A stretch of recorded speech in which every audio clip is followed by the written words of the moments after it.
벌써 사도행전 강해 설교 시리즈 11번째입니다. 지난 몇 주간의 이야기를 정리해보면 이렇습니다. 성령의 역사와 함께 시작된 초대교회 공동체 가운데 놀라운 기적이 일어납니다. 날 때부터 걷지 못하던 자, 자신의 힘으로 전혀 움직이지 못하던 자, 인생에 아무런 소망이 없던 자에게 주님께서 성령으로 다가오십니다.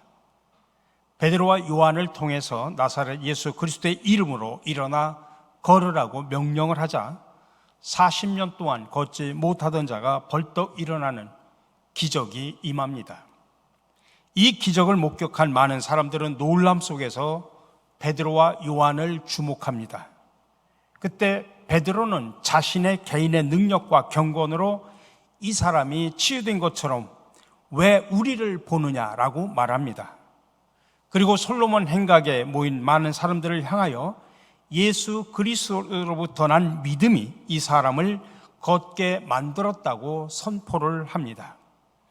그리고 예수를 죽인 유대인들을 향하여 너희가 회개하고 돌이키면 죄사함을 받게 될 것이고 새롭게 되는 날이 임할 것이라고 말씀합니다.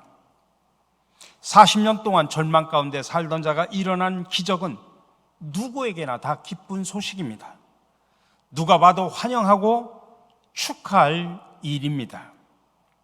그런데 이 놀라운 초대교회 기적 후에 오히려 핍박이 시작됩니다. 그 핍박은 외부가 아닌 내부에서 시작이 됩니다. 사도들을 통해 이루어진 기적 앞에서 많은 사람들이 모여듭니다. 그런데 이것을 싫어하고 시기하는 무리들이 등장합니다. 바로 대제사장들과 성전 맡은 자, 즉 성전 경비대장 그리고 사두개인들입니다. 사두개파 사람들은 영적인 존재를 부인합니다. 천사를 인정하지 않습니다. 특별히 예수님의 부활을 믿지 않습니다. 오직 눈에 보이는 것만 믿는 사람들입니다. 그들은 예수님을 신성 모독죄로 처형한 장본인들입니다. 그래서 예수 이야기만 하면 왠지 모르게 심기가 불편한 사람들입니다. 근데 십자가에 죽었던 예수가 다시 살아나 부활했다고 하는 것은 더더욱 그들의 심기를 건드리는 일이었습니다.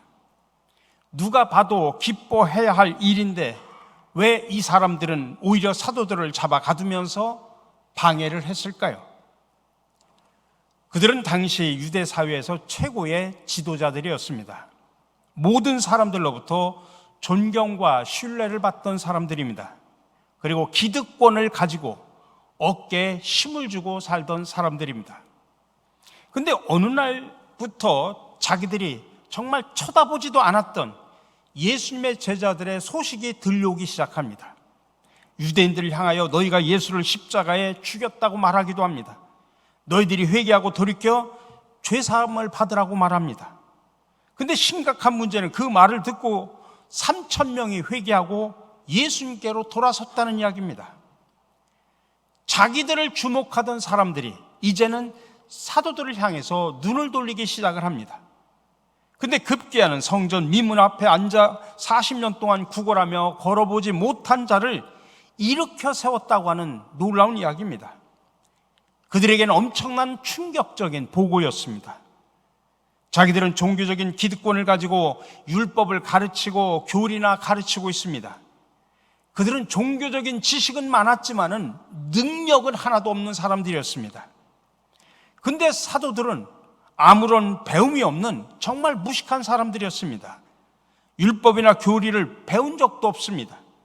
근데 그 사도들이 기적을 일으켰다는 이야기입니다. 그리고 사람들은 기적을 보고 사도들을 따르기 시작합니다.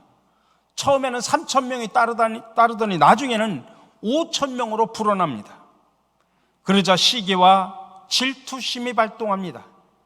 자기들의 기득권을 잃을까 염려가 됩니다. 그래서 솔로몬 행각에서 예수 그리스도의 부활에 대해서 설교하는 사도들을 체포해가지고 감옥에 가둡니다. 지금 사도들은 좋은 일을 하고도 감옥에 갇히는 그런 신세가 되고 맙니다. 여러분, 세상에는 다 좋은 일을 한 것 같은데도 싫어하는 사람이 분명히 있습니다. 그것을 못마땅하게 여기는 사람들이 있습니다. 이게 바로 우리가 살고 있는 세상의 모습이고 이게 바로 세상의 역설적인 모습입니다. 특히 신앙생활은 더 그렇습니다. 누가 봐도 손뼉치고 좋아해야 할 일을 보고도 마음이 삐뚤어진 사람들이 있습니다. 그 이유는 바로 시기와 질투의 대상으로 바라보기 때문입니다. 우리가 성경을 보십시오. 사울왕과 다윗의 모습을 보십시오. 다윗은 전쟁터에 나가 목숨을 걸고 싸워서 승리를 합니다. 근데 문제가 발생합니다. 많은 사람들이 사울은 천천히요, 다윗은 만만이로다. 사울 왕은 1000명을 상대할 장군이라고 하면 다윗은 10,000명을 이길 수 있는 능력 있는 자라고 백성들이 추켜 세웁니다. 이런 상황이라고 하면 물론 사울 왕 입장에서는 인간적으로 좀 언짢을 수 있습니다. 그렇다고 다윗을 시기하고 미워할 필요는 없습니다. 아니, 오히려 그런 훌륭한 장군이 자기 신하로 있다고 하는 것이 자랑이고 든든한 일이겠죠. 그래서 사울은 다윗을 높여주고 무공 훈장을 줘서 카퍼레이라도 시켜줘야 합니다. 그런데 사울 왕의 리더십이 종직이 그럴만합니다. 결국은 10년이 넘도록 다윗을 죽이겠다고 쫓아다니다가 스스로 무너지고 맙니다. 여러분, 그러니 내가 못하는 것을 남들이 잘하면 여러분 칭찬하고 축복해 주십시오. 아니, 격려해 주시고 축하해 주십시오.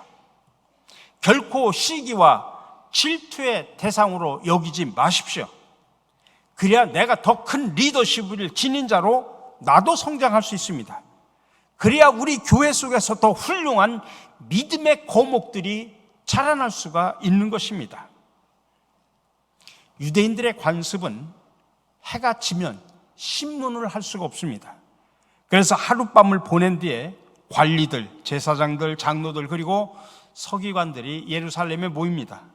이들이 바로 70인으로 구성된 최고 재판기관인 사내들인 공회에 속한 사람들입니다.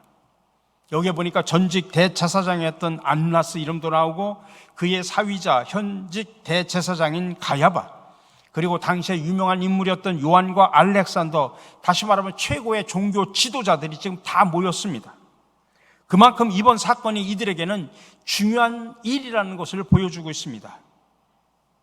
당시 유대 공동체를 움직이는 모든 리더들이 베드로와 요한을 신문하기 위해서 지금 모인 것입니다.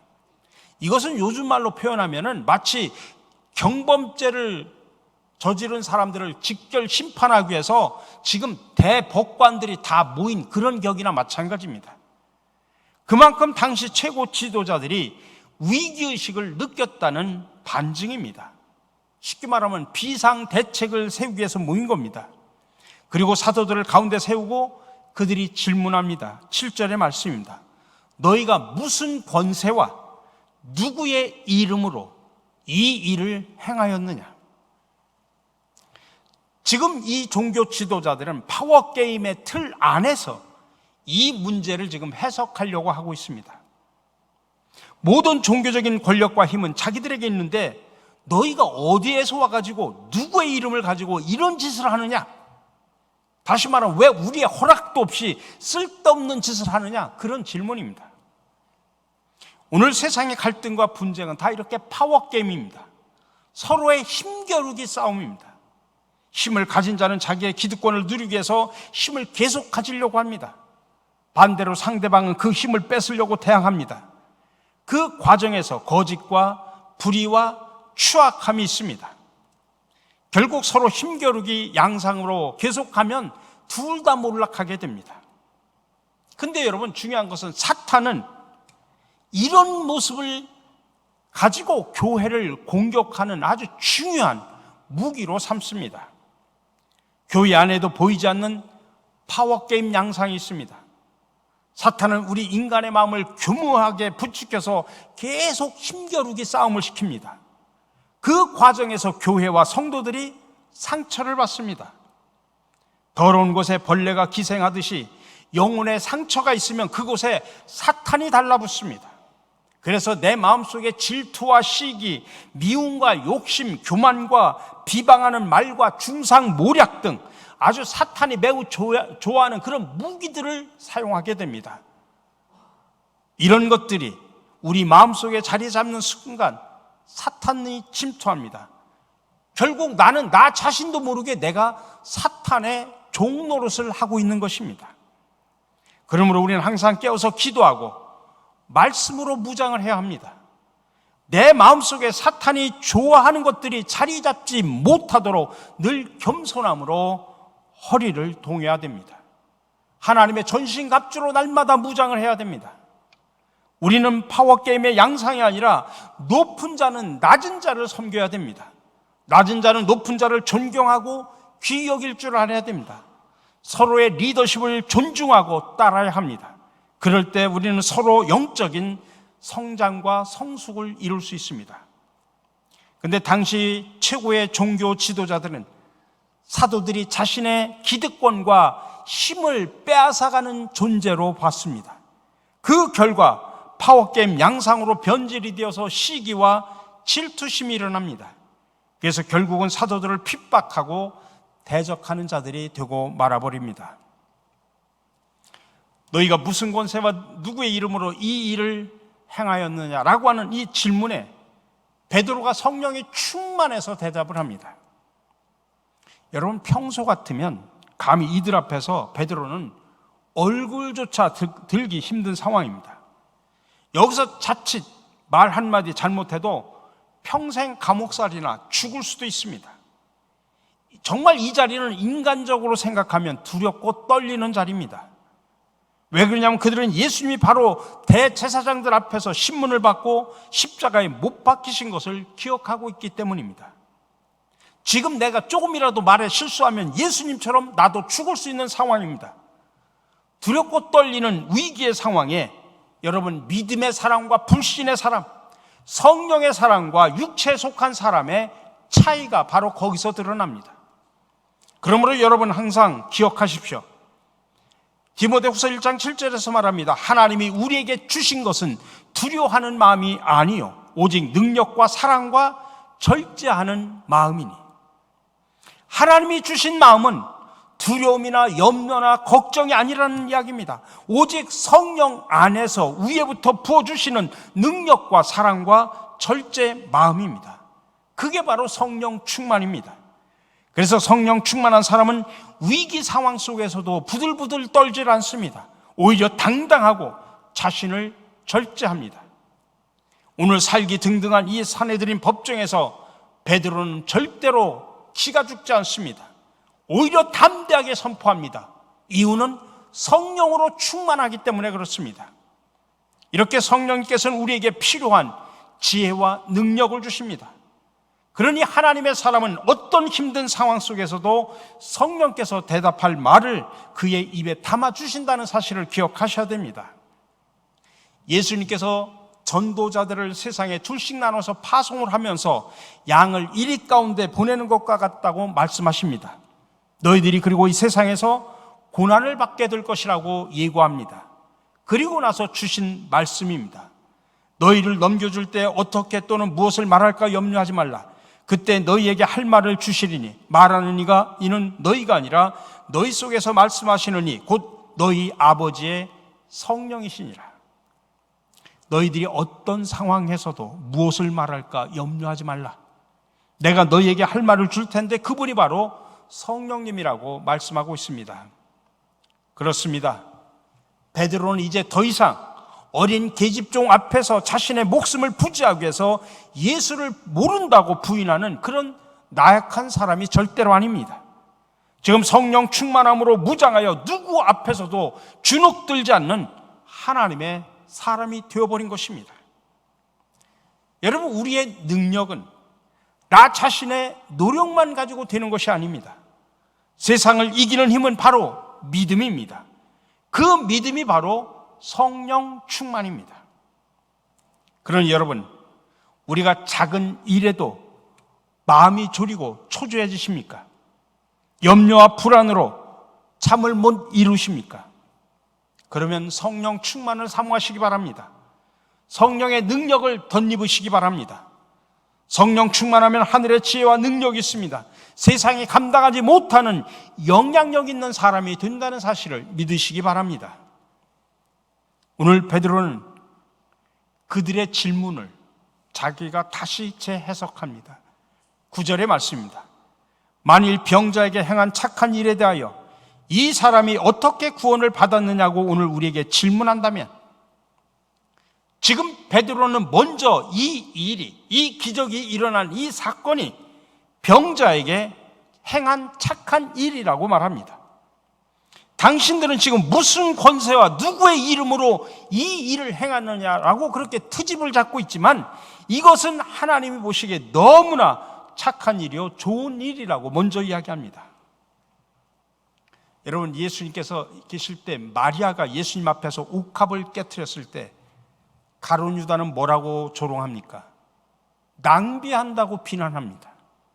근데 그때 예수님이 뭐라고 말씀하십니까? 이 여인은 하나님이 보시기에 좋은 일을 했다라고 칭찬합니다. 여러분, 우리가 살아가면서 주님의 일을 함에 있어서도 내가 아무리 좋은 일을 해도 비난하는 사람은 꼭 있습니다. 그러나 여러분 기억하십시오. 하나님이 보시기에 좋은 일이라고 하면 흔들리지 마십시오. 물론 당시에는 좀 힘들고 어려워도 결국은 모든 사람들이 인정하게 됩니다. 아니, 하나님 앞에 더 큰 축복을 받게 됨을 믿으시기 바랍니다. 이어서 베드로는 너희들은 무슨 권세와 누구의 이름으로 이 일을 행하였느냐라고 묻지만 그 질문이 틀렸다라고 이야기합니다. 이 사람이 어떻게 구원을 받았느냐, 이렇게 질문하는 것이 맞다라고 이야기합니다. 지금 종교 지도자들은 자신들의 기득권을 지키려고 하는 파워게임으로 이 문제를 해석했기 때문에 무슨 권세와 누구의 이름으로 그 일을 했느냐, 이게 정말 중요합니다.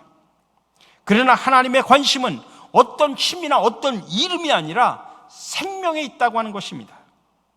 40년 동안이나 한 번도 걷지 못한 불쌍한 영혼이 지금 걷고 뛰는 구원을 받은 것이 중요합니다. 그 외의 것들은 아무런 관심이 없습니다.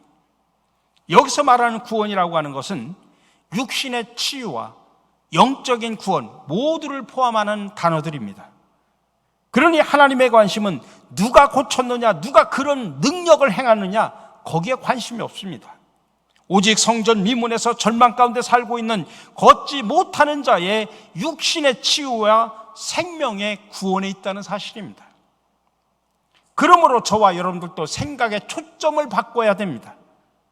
우리가 무슨 일을 대할 때 그 사건의 본질을 꿰뚫어 볼 수 있는 지혜와 통찰력이 필요합니다.